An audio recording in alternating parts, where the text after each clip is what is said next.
A quick and easy kit of the bare essentials to start prepping, and it won't cost you too much.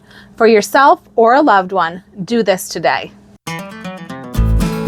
Hey guys, it's Jara with Wicked Prepared. Welcome back to the channel. Today I'm going to show you how I put together a basic kit of essentials to get someone through the type of situation that many of us will face in our lives, very likely more than once. As the name of our channel suggests, we live in Maine, and it's not uncommon for us to have really bad winter storms that leave people without power for days or even weeks.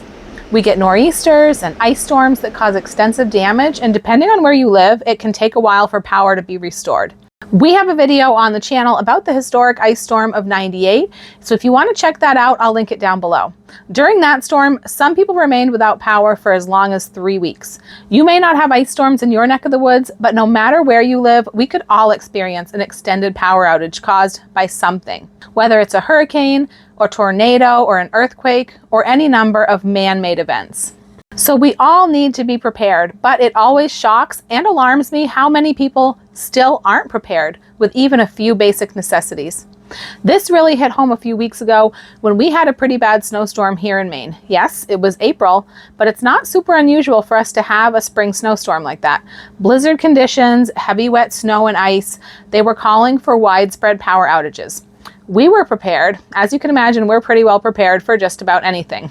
My oldest daughter, however, she's a young adult. She's out on her own now.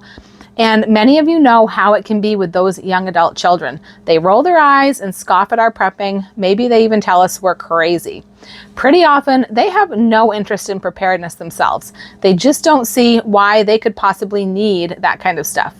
My daughter lives in an apartment. She lives with other roommates. Her boyfriend's in the apartment as well. Compared to us, she lives in the big city. I mean, we don't have any really big cities here in Maine, but compared to where we live, it's definitely more of a city. So she probably thinks she doesn't have to worry about things like that as much as we do out here in the boonies. But during that storm, they lost power. We never did, but they did. And of course, they had nothing.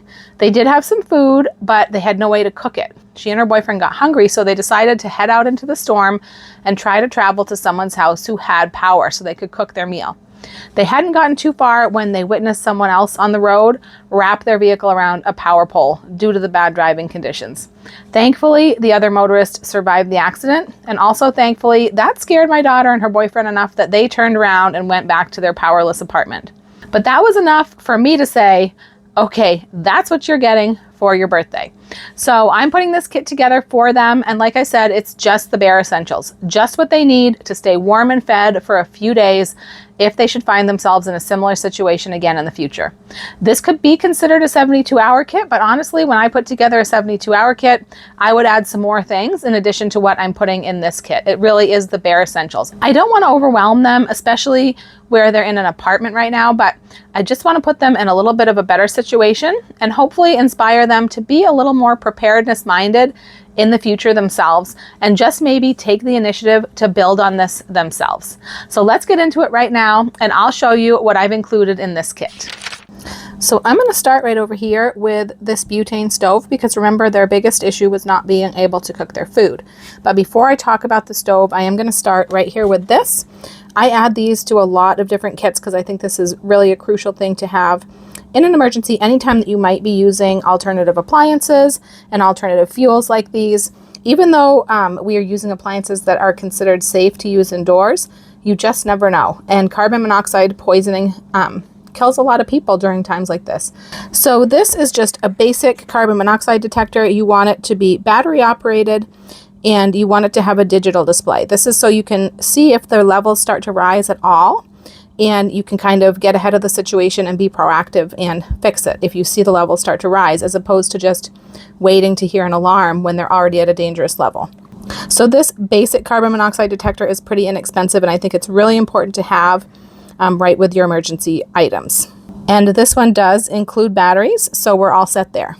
Next, we've got the Coleman butane stove. Now, butane is generally considered safe to cook with indoors. You're going to find stoves that have a warning not to use it indoors. You have to shop around if you want to find one that doesn't have the warning, but they all work similarly. They all work the same. So I just use this inexpensive Coleman one. A lot of caterers use butane fuel indoors, and there's a lot of Asian countries where they regularly cook with butane indoors. I use mine all the time. If you watch the channel, you've probably seen me use it to demonstrate meals in a jar or meals in a bag and things like that. Everyone should have a way to cook indoors if the power's out. If you don't have a gas stove or a wood stove, something like this is perfect. This stove is very inexpensive. I got this at Walmart. I think it's around $30 now. It was $20 or less when I got mine. They did just come out with a Walmart brand, an Ozark Trail brand, that's only about $20. I haven't tried it yet. I'd like to try it because I bet it works just as well. I figured where this was a gift, I would spring for the name brand. I think I can slide this right off. It does come with a nice storage case, which is really nice. It's got a handle. It uses these butane canisters.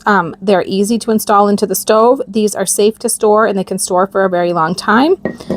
The stove is really easy to operate and it's really, really powerful. It's got almost 8,000 BTUs and it's more than enough. It has an automatic ignition, so you don't have to worry about lighting it or anything like that. This is my pick for a simple and inexpensive stove to have for cooking in a power outage. With the case, it's easy to slip this stove in this corner of a closet, under a bed, anything like that. It's easy to store. I did get 3 canisters of the butane. I think that will be plenty to get them through several days or more. I saw an Alaskan Prepper episode where he figured that he used about one of those cans a day when he's cooking all 3 meals with butane. Honestly, for the use that I use, I think I go through them a lot more slowly. It takes me quite a lot of meals to use up 1 can because I'm usually doing really quick cooking meals in jars, meals in a bag, things that don't have to cook very long. So I think these will last them a lot more than 3 days if they needed it to. And now, of course, I did get them some food to cook with the stove. But before I get into that, I've got a couple of other things over here. I've got a 2-pack of headlamps. Now, like I said, this is going to be a bare bones kit, so I'm not going all out. And I think for 2 people, these 2 headlamps will be great. Headlamps are really great because it leaves you the use of your hands, so you can still do whatever you need to do, like cooking or things like that. These Energizer ones, we have some of these. They're really good. They're really bright. You can aim the light up and down. They come with the batteries. I did get a deal on these because there was a rebate on my Ibotta app, so I'll leave the link down below so you can check and see if that rebate is still there if you do get Energizer. But I thought that these would be really good for 2 people, so I did not add a lantern, but what I did throw in is this, it's a case for a headlamp that turns it into a lantern basically, and I had some of these lying around that I picked up on clearance, so I'm going to throw one in, so if they want to choose to use one of their headlamps as a lantern, they can. This fits any Energizer Vision headlamp, so it will fit these headlamps. This button to turn it on and off glows in the dark so you can see it. It's got a loop down below that you can hang it and all sorts of things like that. So this is going to be the lighting setup for this simple kit. And then I did add a phone charger, just a really simple battery pack that they can use to keep their phones charged. This is a 20,000 milliamp hours, so this is plenty to charge both of their phones at least once fully, probably more than that. I charged it most all the way up. I don't think I've got it quite full, 96%. So I'll finish charging it before I put it in the package. And I have had chargers like these that I have left charged. I've even left them in my car for months and months, and they maintain all their charge. They don't lose their charge very easily, so this is a great thing. I will remind them to check it occasionally though. I like these because it's an all-in-one charger. It does have the prongs that you can plug it right into the wall. It has pass-through charging, so you can be charging this on the wall and charging your phone at the same time. It does have cables for all the different types of phones. There's the iPhone type, and this one has the USB-C and the micro USB. So whatever kind of device they have to charge, they'll be able to charge it with this. It does also have other inputs, so if you needed to charge it like in your car, for example, if the power outage lasted long enough for you to go through this battery pack and you needed to recharge it. So I'm throwing this in there for them. And next I've got food. I tried to plan enough food for about 3 days for them, so kind of along the lines of a 72-hour kit, although like I said, this is bare bones. I've got food in 2 different categories, which you should always have in your emergency food storage. I've got some food that's ready to eat. Doesn't need water. You could eat it without cooking if you needed to, and you could eat it cold right out of the package. And I've got some just add water kind of foods. So those are the 2 foods: no water required, ready to eat, and just add water meals that are easy. So for the ready to eat meals, for dinners, I grabbed 3 cans of chunky soup that I thought that they would like. Like I mentioned, these could be eaten out of the can without even heating if they needed to, but we do have the stove, so that shouldn't be an issue. They can be heated up. I did get some already cooked rice as a meal stretcher for these because let's face it, one hungry person could definitely eat a can of chunky soup all by themselves. So with rice, you can serve the soup over the rice, or you can mix the rice into the soup and just stretch it out to serve a little bit more if people are really hungry. These packets are meant to be cooked in the microwave, but you can also put them in a pan of simmering water and heat them that way. Or you could open them up and heat them right in a pan. So there's lots of different options. Of course, if they were stirring them into the soups, they'd just stir them right in and heat them with the soup.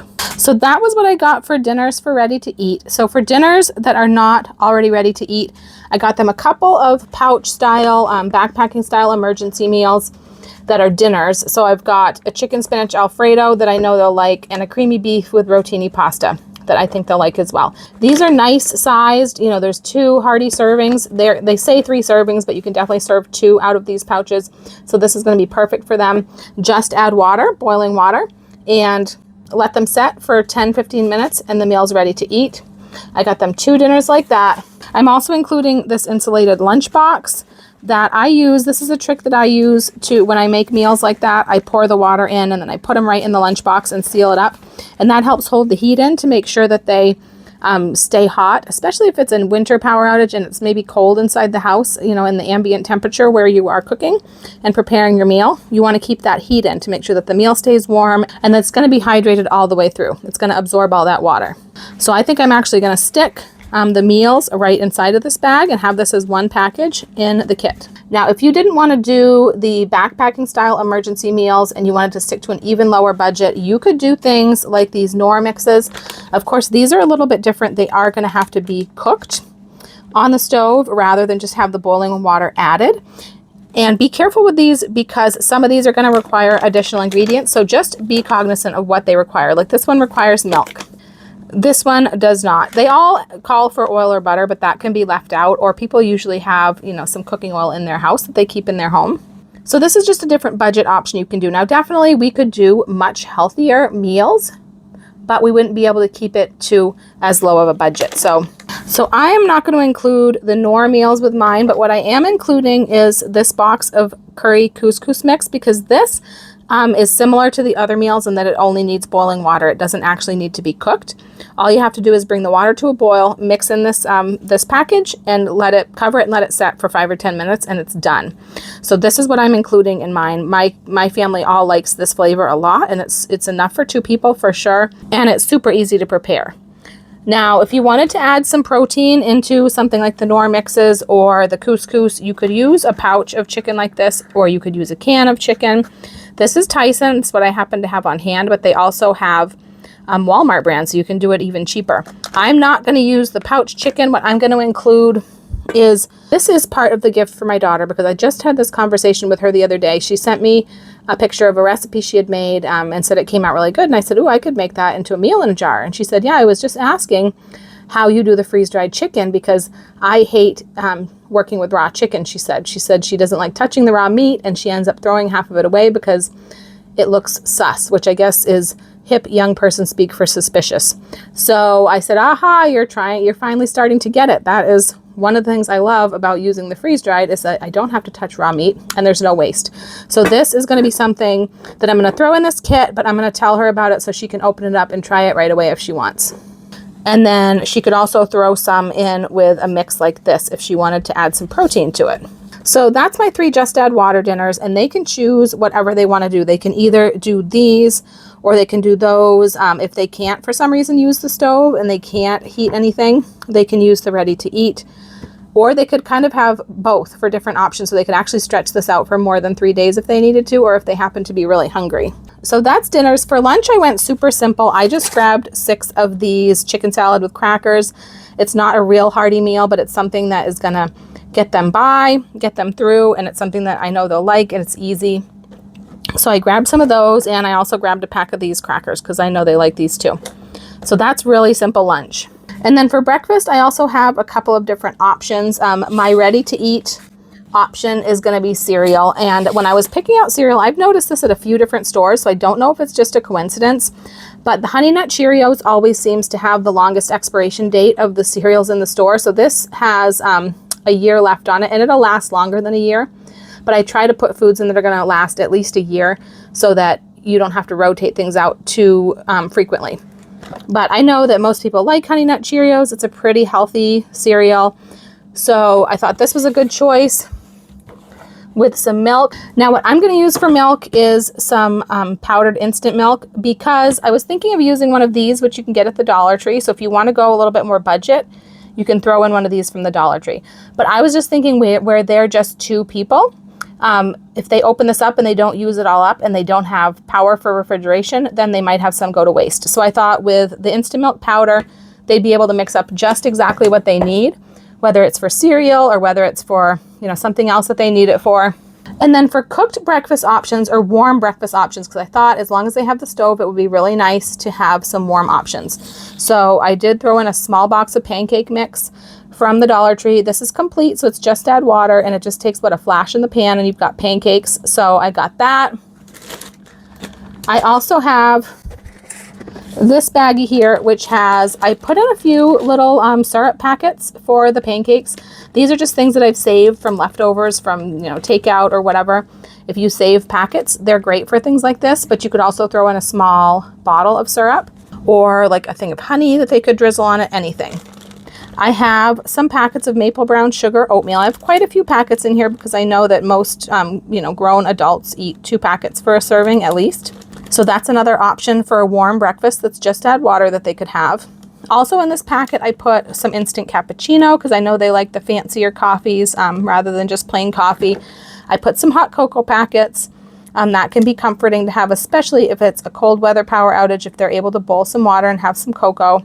I put a couple of peanut butter packets. This could be for a snack, for some extra energy. They could be swiped on a couple of pancakes to make it kind of a lunch. I also put a pack of electrolyte water mix in here. They're little packets, drink packets, electrolyte drink packets. So that's what I've got in here. And then I have one more hot breakfast option, which is another one of the backpacking style emergency meal pouches. That's a breakfast one. So they can have some warm breakfast options. So that's what I've got for food. Now, probably even more important than food is going to be water. I did ask my daughter, and she said when their power was out, their water was still running. So there is that, but you never know if that's going to be the case. And you also never know if the water is going to be safe to drink. You might come upon a time when you're not supposed to drink the water. So I did grab, I've got 6 gallons of this water. I got the kind in these bottles because these bottles are much better for storing than the milk jug type of plastic bottles because they're much less likely to spring a leak. The other ones will leak a lot sooner. I've got 6 of these because I'm thinking of 3 days, and the bare minimum of water to store for is a gallon per person per day. So this would be the bare minimum for them. Like I said, I'm going with the bare minimum. If they want to add more, they can, but they're probably going to have water available. And next I am throwing in this Mr. Buddy portable heater. This is a propane heater. These are really great to have. They're inexpensive. This is less than $100. I think it was around $75 for this model. This is the middle of the range model. So this is like not the biggest one, not the smallest one. This is going to be perfect for them in an apartment. This is going to be able to keep them warm. If they have any problems with pipes freezing, this will be able to warm an area where their pipes are. And people even rig things up and use these for heating food even. Like you could open that can up and rest it right up there and it would heat up on the heater. And I did grab a 4-pack of 1-pound canisters of fuel for them to use with this heater. This can be used with a big grill tank with an adapter hose, but I know they don't have a grill, they don't have a big tank, and they don't have a lot of room to store something like that. So these 1-pound canisters are going to be fine for them. One last thing that bears mentioning is some kind of generator. That could be a gas or fuel run generator or a power station like I have here, which if you get solar panels for it, it becomes what is referred to as a solar generator. Each of these has its pros and cons. It is definitely optional to what we're doing here today because any kind of generator is going to be a budget buster. However, with that being said, it's the one thing that whenever we have a big storm like this and people are coming up on, like a week without power, that's when I see people running out and purchasing a generator. And I'm sure Most of these people would have said any other time, you know, we can't afford a generator. But when it comes right down to it and they really need it, they somehow find room in the budget. But the problem is now they're purchasing it under duress. They don't have time or ability to shop around and do research to get what they really want, or to shop around for a deal, wait for a sale. In fact, these are the times that the prices are being jacked up because the demand is high and the supply is low. So don't feel like you have to have a generator or a power station. I hear from people all the time who feel disheartened because they can't afford a generator. Look, people have lived without power before and they will again. It's not a deal breaker. But do think long and hard about whether you really can't afford it or whether maybe you could rearrange the budget a little bit and maybe go without some small luxuries for a little while and save up to get one, because they're definitely a nice thing to have. And also take into account the fact that it could save you money in the long run if it means you don't lose all the food in your fridge and your freezer, or if it means you can keep your sump pump going and avoid water damage to your home and your belongings. If you have electric dependent medical devices, it's a little more non-negotiable to get something. Even a small power station like this can run certain things, and you can get one for just a few $100s. For my purposes today, it makes more sense to add a portable power station like this to my kit, because in an apartment, they can't use or store a gas generator. This one here can be charged up from the wall outlet and stored away. You know, double check the charge every so often and every time a storm's coming, and then top it off if needed, and it will give them a power source beyond the phone charger that I included. Without solar panels to recharge, the power is finite. But if the power outage lasts longer than the charge in the power station, it can be recharged from a vehicle power outlet as well.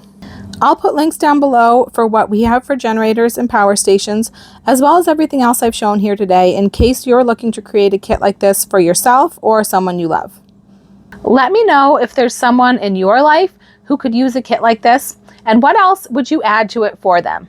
If you made it all the way to the end of this video, leave me a fire emoji down in the comments, and check out this video next to see another kit that I put together for our family. I'm Jara with Wicked Prepared. Survive today, thrive tomorrow. We'll see you next time.